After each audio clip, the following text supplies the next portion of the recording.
أما بعد فأعوذ بالله من الشيطان الرجيم بسم الله الرحمن الرحيم تبارك الذي نزل الفرقان على عبده ليكون للعالمين نذيرا الذي له ملك السماوات والأرض ولم يتخذ ولدا ولم يكن له شريك في الملك وخلق كل شيء فقدره تقديرا واتخذوا من دونه آلهة لا يخلقون شيئا وهم يخلقون ولا يملكون لأنفسهم ضرا ولا نفعا ولا يملكون موتا ولا حياة ولا نشورا وقال الذين كفروا إن هذا إلا إفك افتراه وأعانه عليه قوم آخرون فقد جاءوا ظلما وزورا وقالوا أساطير الأولين اكتتبها فهي تملى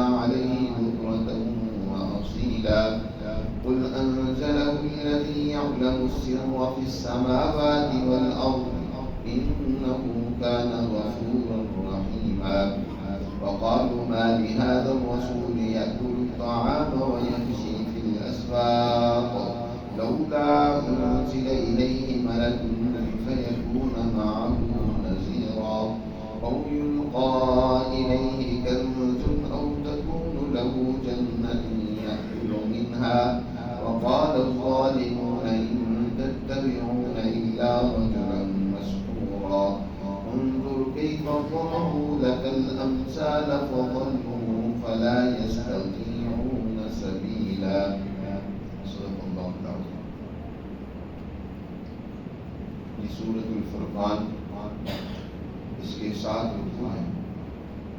نبی کریم صلی اللہ علیہ وسلم پر مکی دور کے وسطی زمانہ میں نازل ہوئی. اس سے پہلے سورہ نور تھی، جس میں اللہ سبحانہ و تعالی نے اپنی اس کلام مقدس کو نور کے ساتھ تشبیہ دیتے ہوئے ایک مثال سے واضح کیا ہے، اور اس سورہ مبارکہ میں اسی نور کو فرقان سے تعبیر کیا ہے. یہ نور یا یہ فرقان جو اللہ نے کتاب مقدس کی صورت میں تمہاری طرف اتارا ہے، جب کسی انسان کو نصیب ہو جاتا ہے تو وہ انسان حق و باطل کے درمیان، سچ اور جھوٹ کے درمیان، ظلمتوں اور روشنیوں کے درمیان وہ اچھی طرح فرق اور امتیاز کر سکتا ہے. اور جس انسان کو یہ نور، یہ فرقان حاصل نہیں ہوتا، وہ انسان دنیا کے اندر بھی ظلمتوں، تاریکیوں، بے راہ رویوں اور جھوٹ کا شکار ہوتا ہے، اور آخرت کے اندر بھی اس کا نتیجہ اسے بھگتنا پڑے گا کہ سخت سزا کا مستحق اور مستوجب ٹھہرے گا. اللہ سبحانہ و تعالیٰ نے سورہ مبارکہ میں جو بنیادی مکی صورتوں کے اندر جو بنیادی مضامین ذکر کیے گئے ہیں، یعنی اپنی توحید، نبی کریم صلی اللہ علیہ وسلم کی رسالت اور اسی طرح معاد کا بیان، یہ 3 بنیادی عقائد ہیں جن کو مکی صورتوں میں بڑی تفصیل کے ساتھ مختلف انداز اور اسلوب سے سمجھایا گیا ہے. معاد سے مراد ہے کہ انسان جو کچھ یہاں اعمال کرتا ہے، یقیناً اس کے نتائج کے لیے اللہ نے ایک دن مقرر کیا. اس پر ایمان و یقین ایک مسلمان جماعت کے لیے نہایت ضروری، اور جو اس عقیدے اور نظریے کے تحت دنیا میں زندگی گزارتا ہے تو اس کی زندگی بہترین زندگی ہوتی ہے. اور اللہ نے یہاں پر اپنا تعارف تبارک سے کیا ہے، اور اس سورہ مبارکہ میں غالباً یہ لفظ 3 مرتبہ آئے. سب سے پہلے تو اس کے آغاز میں اللہ تعالیٰ نے ارشاد فرمایا تبارک الذی نزل الفرقان علی عبدہ لیکون للعالمین نذیرا. بابرکت ہے بتا، تبارک فعل ہے جو اللہ کی برکت کو بیان فرماتا ہے، لیکن یہ ایک ایسا فعل ہے جو اللہ کی ذات کے ساتھ مخصوص ہے. اس سے آگے مضارع یا امر کب استعمال ہوتا ہے، اور یہ برکت سے لیا گیا. برکت کہتے ہیں بہت زیادہ نفع دینا، بہت زیادہ خیر عطا کرنا. اللہ کی ذات یقیناً وہ ذات ہے جو بہت زیادہ انسانیت کو خیر اور بھلائی سے امکنات کرنے والی ہے، زیادہ انسانیت کو خیر دینے والی ہے، اسی ذات نے الفرقان نازل کیا۔ الفرقان یہاں پر قرآن مقدس کو کہا گیا کہ قرآن در حقیقت وہ الفرقان ہے، حق و باطل کے درمیان فرق کرنے والا ہے۔ دوسری جگہ پر کسی الفرقان کو اس صلاحیت اور استعداد سے تعبیر بھی کیا گیا ہے جو اس قرآن کے نتیجے میں انسان کو حاصل ہوتی ہے۔ جب قرآن کی فہم و بصیرت، اس کا شعور ایک مسلمان کو حاصل ہو جاتا ہے تو اس کے اندر وہ استعداد پیدا ہو جاتی ہے کہ اب وہ اس کے نتیجے میں اچھی طرح ہر ایک کی حقیقت کو جان سکتا ہے، پروپیگنڈوں سے متاثر نہیں ہوتا، جھوٹ اس کو بے راہ روی کا شکار نہیں کر سکتا۔ وہ دنیا کے اندر بہت زیادہ جو سچ اور جھوٹ حضور کے آنے سے پہلے خلط ملط ہوا تھا، بہت سارے لوگ جھوٹ کو ہی حقیقت سمجھے کرتے ہیں۔ آج بھی ایسی ہے کہ انسان کی بہت بڑی گمراہی ہوتی ہے، کوئی بھی انسان ایسا نہیں ہوتا کہ جھوٹ کو سمجھتے ہوئے، جانتے بوجھتے ہوئے اختیار کرے۔ اکثر جو جھوٹ کا شکار ہو جاتے ہیں تو وہ وہی ہوتے ہیں جو در حقیقت اس کو پہچان نہیں پاتے، اس کو سچ سمجھ رہے ہوتے ہیں، اس کو حقیقت سمجھ کر اس کو اختیار کیے ہوتے ہیں۔ تو یہ قرآن وہ اللہ کی تعلیم ہے، اس کے نتیجے میں انسان حقیقت کو، سچائی کو آسانی سے پہچان سکتا ہے۔ تو فرمایا بابرکت ہے وہ ذات جس نے الفرقان نازل کیا، اس پر علی عبدی، اپنے بندے پر۔ نبی کریم صلی اللہ علیہ وسلم کی جو سب سے بڑی صفت ہے وہ عبدیت، اور عبدیت کی بھی جو انتہا کمال درجہ ہے وہ اللہ نے اپنے نبی صلی اللہ علیہ وسلم کو عطا فرمایا، اور یہ سب سے بڑا وصف ہے کسی انسان کے لیے کہ وہ اللہ کا عبد ہے، وہ بندہ ہے۔ اور حضور صلی اللہ علیہ وسلم اپنا اسی سے تعارف کروایا کرتے تھے، فرمایا کرتے تھے انی عبد اللہ، میں اللہ کا بندہ ہوں۔ میری تعریفیں ایسے ہی بڑھا چڑھا کر پیش نہ کرو، بلکہ انی عبد اللہ و رسول، میں اس کا بندہ اور رسول ہوں۔ تو آپ صلی اللہ علیہ وسلم نے اسی صفت کو یہاں ذکر کرتے فرمایا کہ اس ذات نے جو بڑی بابرکت ہے جس نے فرقان کو اپنے بندے محمد صلی اللہ علیہ وسلم پر نازل فرمایا ہے، لیکون للعالمین نذیرا، تاکہ یہ بندہ دنیا جہان کے لوگوں کو اللہ کے عذاب سے اور اپنی بدعمالیوں کے غلط نتائج سے ڈرانے والا اور آگاہ کرنے والا ہو۔ اس لیے اللہ نے قرآن اپنے بندے پر نازل کیا تاکہ انسانیت کو یہ سمجھا سکے کہ جو تم جس راستے پر چل رہے ہو یہ راستہ تباہی و بربادی کا، یہ راستہ تمہاری ہلاکت ہے۔ تمہیں دنیا میں بھی ذلت اور رسوائی سے دو چار ہونا پڑے گا اگر اس راستے کو اختیار کیے رہے، اور آخرت میں بھی تمہارے لیے اللہ کا سخت عذاب انتظار کر رہا ہے۔ تو اس سے معلوم ہوا کہ حضور صلی اللہ علیہ وسلم کی نبوت بین الاقوامی ہے، یعنی ساری انسانیت کے لیے۔ فرمایا لیکون للعالمین نذیرا، صرف للعرب نہیں یا مخصوص کسی طبقے کے لیے نہیں، صرف مسلمانوں کے لیے بھی نہیں، بلکہ عالمین کے لیے آپ کو نذیر بنا کر اللہ نے بھیجا ہے۔ الذی لہ، اس ذات نے اپنے بندے پر یہ کتاب نازل کی، جس نے اس لیے نازل کی کتاب کی ساری انسانیت کو آپ ڈرائیں سمجھائیں، وہ ذات ہے۔ اس کا مزید اللہ کا تعارف کروایا، لہو ملک السماوات والارض، کیونکہ توحید میں بہت زیادہ، یعنی اللہ کی وحدانیت، اللہ کا مقام و مرتبہ، اس کی شان، اس کی الوہیت، اس کی وحدانیت میں بہت زیادہ شکوک و شبہات اس دور میں موجود تھے، اور آج بھی بہت سارے لوگوں میں اس حوالے سے بہت ساری گمراہیاں موجود ہیں۔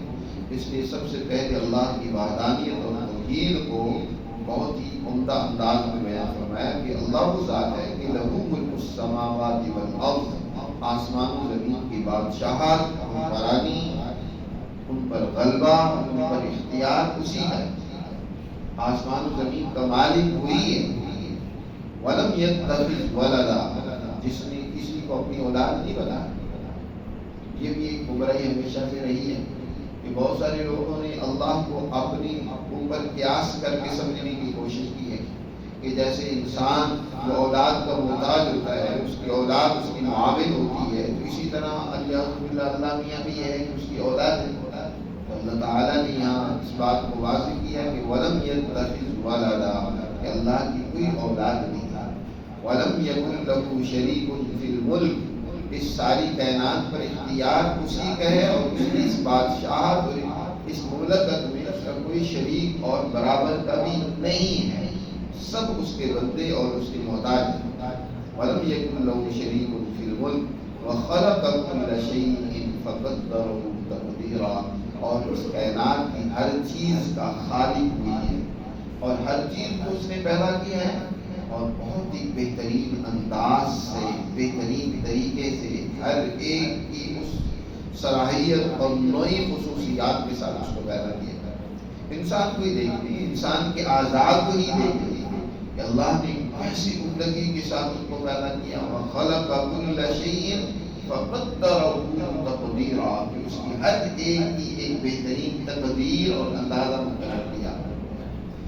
کہ دیکھیں انسانوں کے اللہ نے کس طرح اعضاء بنائے، کیسی بہترین جگہ پر اس نے آنکھیں رکھ لی، ان کے اوپر کیسے پلکوں کے ذریعے سے گرد و غبار سے حفاظت کا انتظام کیا، اور پھر کس طرح کس مقام پر اس نے ہونٹ انسان کے فٹ کیے، پھر کیسے ان کے اندر اس کی زبان کو محفوظ کیا، ارد گرد دانتوں کی باڑ کھڑی کر دی، اور کیسے اللہ نے ہر ایک اس میں ذرا سوچیں کہ غور و فکر کریں گے تو اللہ کی قدرت، اللہ کی عظمت اور بڑائی دل میں بیٹھتی چلی جائے گی۔ اگر یہ آنکھیں سامنے کی بجائے پیچھے ہوتی، ہونٹ کسی اور جگہ پر ہوتی، پلکیں نہ ہوتی، ابرویں نہ ہوتی، انسان کس طرح کا بندہ سا بنتا، اس کی تخلیق میں کس طرح عجیب لگتا۔ اب بھی جن کی یہ اعضاء اپنی جگہ پر نہیں ہوتے یا ناقص ہوتے ہیں، وہ کس طرح مایوسی نظر آتی۔ اس لیے اس قدرت کی تقدیر کو دیکھو کہ فَقَدَّرَهُ تَقْدِيرًا، کہ ہر چیز کو، کسی چیز کو آپ ریت کے ذرے سے لے کر پہاڑ تک، چونٹی سے لے کر ہاتھی تک، ہر ایک مخلوق کو دیکھیں کہ اس کی تخلیق اس نے کس طرح بہترین انداز میں کی اور اس کے لیے اس نے کیسا اچھا نظام مقرر کیا۔ فَقَدَّرَهُ تَقْدِيرًا وَاتَّخَذُوا مِن دُونِهِ آلِهَةً لَا يَخْلُقُونَ شَيْئًا وَهُمْ يُخْلَقُونَ وَلَا يَمْلِكُونَ لِأَنفُسِهِمْ ضَرًّا وَلَا نَفْعًا۔ پر عجیب بات ہے، اللہ کو چھوڑ کر انہوں نے کہیں ایک اور معبود بنا رکھی، وہ ذات جو ساری کائنات میں خالق ہی نہیں ہے بلکہ مدبر بھی ہے، اس ذات کو چھوڑ کر انہوں نے اور بھی ایک طاقت اور قوتوں سے مرعوب ہو کر جو خود بے بس ہے، ان کی بے بسی کا یہ عالم ہے کہ لا یخلقون شیئا، وہ کوئی چیز کائنات کا ذرہ تک نہیں پیدا کر سکتا، لا یخلقون شیئا۔ دوسری جگہ پر تو فرمایا یہ مکھی کا ایک پر بھی نہیں بنا سکتے۔ یا جنہ ضروری بمثل فاستمعوا له ان الذين تدعون من دون الله لن يخلقوا ذبابا ولا اجتمعوا له۔ سارے لوگ مل کر ایک مکھی بنانا چاہیں وہ نہیں بنا سکتے۔ مکھی بنانا تو دور کی بات ہے، مکھی سے کوئی چیز چھین لے تو وہ واپس نہیں لے سکتے۔ تو وہ ذات جس نے اس ساری کائنات کو بنایا، اس کو چھوڑ کر ایسی طاقت اور قوتوں کو یہ خدا بنائے بیٹھے ہیں، ان سے مرعوب ہوئے بیٹھے ہیں، لا یخلقون شیئا، جو کچھ بھی نہیں پیدا کر سکتے بلکہ وہ خود مخلوق ہیں، وَهُمْ يُخْلَقُونَ، ان کو پیدا کیا گیا ہے، وَلَا يَمْلِكُونَ لِأَنفُسِهِمْ ضَرًّا وَلَا نَفْعًا، اور اپنے لیے کسی نفع اور نقصان کا بھی کوئی اختیار نہیں رکھتا، کوئی اپنے سے کسی نقصان کو دور کر لے، کسی نفع کو۔ خود نبی کریم صلی اللہ علیہ وسلم سے کہا کہ آپ کہہ دیں قُلْ لَا أَمْلِكُ لِنَفْسِي نَفْعًا وَلَا ضَرًّا، میں تو اپنے لیے بھی کسی نفع اور نقصان کا کوئی اختیار نہیں رکھتا۔ حضور صلی اللہ علیہ وسلم کی ذات گرامی، اتنی بڑی شان کے ساتھ اللہ نے جن کو پیدا کیا، جن پر اپنا یہ فرقان نازل کیا، ان کی شان یہ ہے، وہ یہ فرما رہی ہیں کہ میں بھی کسی قسم کے اختیار کا مالک نہیں ہوں کہ میں اپنا کوئی بہت زیادہ نفع کروں اور بہت زیادہ میں اپنے آپ کو نقصان سے بچا دوں، بہت زیادہ مفاد میں اپنے لیے اکٹھے کروں، نہیں۔ حضور صلی اللہ علیہ وسلم نے ارشاد فرمایا، اے عباس، اے میرے چچا، ذرا غور سے سنو، وَلَوِ اجْتَمَعُ النَّاسُ عَلَىٰ أَن يَنفَعُوكَ بِشَيْءٍ لَّن يَنفَعُوكَ بِشَيْءٍ إِلَّا قَدْ كَتَبَهُ اللَّهُ لَكَ، اگر سارے لوگ اکٹھا ہو کر تمہیں کچھ نفع اور فائدہ پہنچانا چاہیں تو قطعاً کچھ فائدہ نہیں پہنچا سکتے سوائے اس کے جو اللہ نے تمہارے لیے طے کر دیا۔ اور وَلَوِ اجْتَمَعُوا النَّاسُ عَلَىٰ أَن يَضُرُّوكَ بِشَيْءٍ لَّن يَضُرُّوكَ بِشَيْءٍ إِلَّا قَدْ كَتَبَهُ اللَّهُ لَكَ. سب مل کر تمہیں کچھ نقصان پہنچانا چاہیں تو یاد رکھو تمہارا ذرہ برابر بھی نقصان نہیں کر سکتے سوائے اس کے جو اللہ نے تمہارے لیے طے کر دیا. تو نفع اور نقصان کا مالک وہی ہے جن کو تم نے خدائی اختیارات سونپ رکھے ہیں، جن سے تم ڈر رہے ہو، جن کی طاقتوں اور قوتوں سے تم مرعوب ہو رہے ہو، وہ تو کچھ بھی نفع اور نقصان کا اختیار نہیں رکھتے. لا یملکون لانفسہم ضرا ولا نفعا ولا یملکون موتا ولا حیاتا. کسی کی موت اور زندگی کے وہ مالک نہیں، کسی کے رزق کے وہ مالک. آج انسان بڑی طاقت قوتوں سے مرعوب ہو جاتا ہے، ان نے کچھ اسلحہ ایجاد کر لیا ہے تو سمجھتے ہیں کہ وہ معاشی طاقت بن گئے تو سمجھتے ہیں کہ وہ ہمارے مالک ہو گئے، بڑا طاقت و قدرت کے مالک ہیں. نہیں، یاد رکھو کسی قسم کے نفع اور نقصان کا وہ اختیار نہیں رکھتے. ہاں، اللہ ہی کسی قوم کو سزا کے طور پر ان پر مقرر کر دے تو الگ بات ہے، تو اللہ کی طرف سے سزا ہوگی. وگرنہ کوئی انسان کسی کے لیے نفع اور نقصان کا مالک نہیں ہے، نہ وہ کسی موت و حیات کے مالک ہے، ولا نشورا، اور نہ ہی انسان کے مرنے کے بعد دوبارہ زندہ کیے جانے پر وہ کسی قسم کا اختیار ہے. یہاں تک تو اللہ سبحانہ و تعالی نے اپنی توحید اور عظمت کو بیان کیا ہے. اللہ کی وحدانیت کا یقین اور اعتقاد ایک مسلمان کے دل میں اسی طرح ہونا چاہیے. صرف اتنا کافی نہیں ہے بس وہ اللہ ہے یا اکیلا ہے، بلکہ اس کی صفات کے ساتھ اللہ کو ماننا کہ وہی قادر مطلق ہے، وہی نفع اور نقصان کا مالک ہے. نفع اور ضرر اسی کے اختیار میں. حضرت ابراہیم علیہ السلام اپنی قوم کو سمجھاتے ہوئے کہتے ہیں اف لکم ولما تعبدون من دون اللہ ما لا ينفعکم شیئا ولا یضرکم. تم پر کتنا افسوس ہے، اف ایسی چیزوں کی تم پرستش کرتے ہو جو تمہارے لیے کسی نفع اور نقصان کا کوئی اختیار نہیں رکھتے. انسان ایسوں سے ڈرنے لگ پڑے، ایسوں سے امیدیں وابستہ کرنے لگ پڑے جو اپنے لیے کسی نفع اور نقصان کے مالک نہیں. اگر وہ اپنے لیے کسی نفع نقصان کے مالک ہوتے تو ان کو کبھی نقصان نہ پہنچا. حضور صلی اللہ علیہ وسلم سے کہا گیا کیا میں نے بتا دوں اگر میرے پاس خیر کے خزانے ہوتے یا میرے پاس اختیار ہوتا تو میں بہت زیادہ خیر اکٹھی کر لیتا اور مجھے کسی قسم کا کوئی ضرر اور نقصان نہ پہنچتا. وما مسنی السوء، مجھے کوئی سوئی اور تکلیف نہ پہنچتی، میں بہت زیادہ خیر اکٹھے کر لیتا. لیکن آپ صلی اللہ علیہ وسلم کو بھی زخم آ رہی، آپ بھی بیمار ہو رہی، آپ صلی اللہ علیہ وسلم کی ایک دعوت دے رہی ہیں، بار بار چاہ رہی ہیں، دل سے دعائیں کر رہی ہیں. آپ صلی اللہ علیہ وسلم اپنے چچا کی ہدایت کی خواہش مند ہیں، لیکن اللہ نہیں چاہتا، نہیں ہدایت ملی. ابو جہل کو ہدایت نہیں ملی، باوجود آپ صلی اللہ علیہ وسلم کے چاہنے کے، بار بار سمجھانے کے بھی نہیں ملی. یہ نفع اور نقصان اللہ کے اختیار میں ہوتا ہے، کسی بندے کے اختیار میں نہیں ہے.